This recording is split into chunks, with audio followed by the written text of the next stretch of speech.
ജയസൂര്യ നായകനായി എത്തുന്ന വമ്പൻ കോമഡി ഫാന്റസി ചിത്രം ആട് 3 ഈ മാസം മാർച്ച് 19-നാണ് റിലീസായെത്തുന്നത്.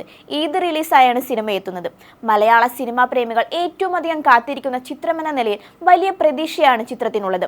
ആദ്യ 2 ഭാഗങ്ങളിലൂടെ പ്രേക്ഷകർക്ക് പരിചിതരായ അവരുടെ പ്രിയപ്പെട്ട കഥാപാത്രങ്ങൾ 3-ാം ഭാഗത്തിലും വെള്ളിത്തിരയിലെത്തുന്നുണ്ട്. ആട് 3 പാർട്ട് 1 വൺ ലാസ്റ്റ് റൈഡ് എന്ന ടൈറ്റിൽ ടാഗ് ലൈൻ നൽകിക്കൊണ്ട് ചിത്രത്തിന്റെ അവസാന ഭാഗത്തിന് ഇനിയും ഒരു പാർട്ട് കൂടെ ഉണ്ടാകുമെന്ന സൂചനയും പ്രേക്ഷകർക്ക് ഈ സിനിമ നൽകുന്നുണ്ട്. പൊട്ടിച്ചിരിപ്പിക്കുന്ന മുഹൂർത്തങ്ങൾക്കൊപ്പം ഫാന്റസി ഘടകങ്ങളും കോർത്തിണക്കിയാണ് ഇത്തവണ ചിത്രം പ്രേക്ഷകരിലേക്ക് എത്തുന്നത്. വ്യത്യസ്ത കാലഘട്ടങ്ങളിലൂടെയാണ് ചിത്രത്തിന്റെ കഥയെന്നും സൂചനയുണ്ട്. മലയാള സിനിമയുടെ ചരിത്രത്തിലെ തന്നെ ഏറ്റവും വലിയ ചിത്രങ്ങളിൽ ഒന്നായാണ് ആട് 3 ഒരുങ്ങുന്നത്. ആക്ഷൻ, കോമഡി, ഫാന്റസി എന്നിവയുടെ ഗംഭീര ആഘോഷവുമായാണ് സിനിമ എത്തുന്നത്. നേരത്തെ ചിത്രത്തിലെ ക്യാരക്ടർ പോസ്റ്ററുകൾ പുറത്തുവിട്ടിരുന്നു. ചിത്രത്തിലെ പ്രധാന കഥാപാത്രങ്ങളുടെ 2 വ്യത്യസ്ത കാലഘട്ടങ്ങളിലെ ലുക്കുകളാണ് പുറത്തു വന്നിരുന്നത്. ഇത്തവണ വ്യത്യസ്ത കാലഘട്ടങ്ങളിലെ ഒരു കഥ കൂടിയായിരിക്കും ആട് 3 പറയുന്നത്.